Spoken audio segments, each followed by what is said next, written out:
Mabuhay mga kaamats! Ako po ito si Eds at welcome sa panibagong Storya! Dineliver na dito sa bahay yung aking in-order na hollow blocks na 150 pieces, 13 pesos each.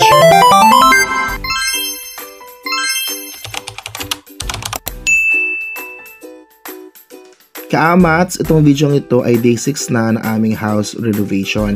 Hindi ko na nagawang matapos yung day number 5 kasi sobrang busy ko kahapon. Kaya tara, ito na lang muna ang aking ikukwento.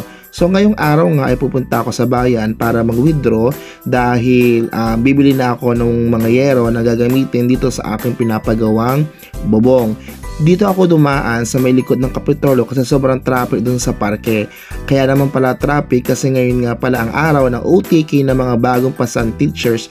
Congratulations po sa inyong lahat. Sa 7-Eleven na nga ako nag-withdraw ng pambibili ko ng aming bubong at ng ilang pang mga materyales na gagamitin sa bahay. And then sabi ko sa kapatid ko, tara bili muna tayo ng big bite kasi na-miss ko na ang lasa ng hotdog. Pagkatapos namin kumain at mag-withdraw sa 7-Eleven ay umuwi na kami sa bahay at binilang ko na rin yung pera na gagamitin sa pambili ng mga yero at ng ilang pang mga materyales na gagamitin sa bahay.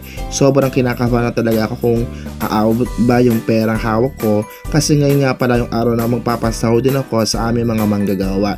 Pero sabi ko ilalabon ko na ito. Ikaw nga nilaban ko pero lagi akong talo. Ito pa kaya? Diba? Alas 5 na ito ng hapon at inihintay na lang namin dito dumating yung yero na aming in-order para may kabit ito kinabukasan.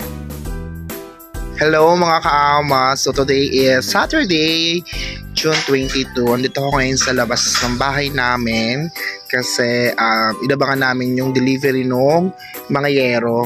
More or less sa 45,000 yata yung nagastos ko dun sa yero kasi isang haba siya. Hindi ko alam yung fit, mamaya i-check ko sa resibo. So andito sa labas, tapos yung mga trusses kinulang pa din kasi yung iba bulok na sa pinalitan na din. Ayun lang. So sana by next week okay na yung bahay namin. So mamaya itutur ko kayo kung ano update. Let's go! A few moments later. Oh mga kaamat, so ito na naman, mag-check na naman tayo ng mga nagawa nila. Today is day 6 na po ng ating paggawa dito sa bahay. At ang ginawa ko lang nila ngayon is, ayun, naglagay lang sila ng hollow block sa gilid, tinasan. Ayun lang. Tapos, na-welding pa din. So far naman, same pa din naman ang progress nila. Pero bukas, tatapusin na. Ito yung terrace. Ito yung terrace. Ayan, bili kami ng panibagong trusses. Ayan, binili namin siya. Bagong bili namin ngayon. Hindi siya kasama sa naunang nabili namin na worth of 34,000 ganyan. Ito, bagong bili siya kasabay ng yero. Kasi yung mga naran dito ay bulok na, hindi na pwedeng magamit. So, ito na yung bago siya.